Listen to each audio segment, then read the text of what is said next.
سلام خدمت همه دوستان عزیز. امروز میخوایم صحبت کنیم در مورد گزارش پرستاری.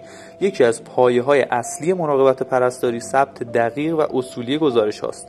طبق کتاب برون، گزارش پرستاری باید بر اساس مشاهدات عینی و داده‌های ذهنی بیمار نوشته بشه، نه تفسیر شخصی. داده‌های ذهنی شامل گفته‌های بیمار درباره احساسات و علائمشه. مثلا درد قفسه سینه دارم.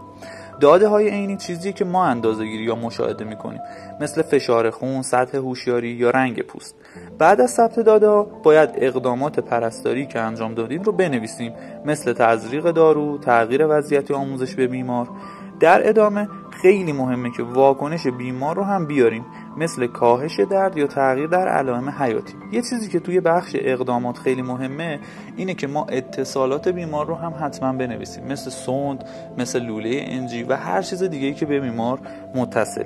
و در پایان حتما توصیه‌ها و برنامه ادامه مراقبت رو ذکر کنید تا شیفت بعدی پرستار مسیر مشخصی برای پیگیری داشته باشه.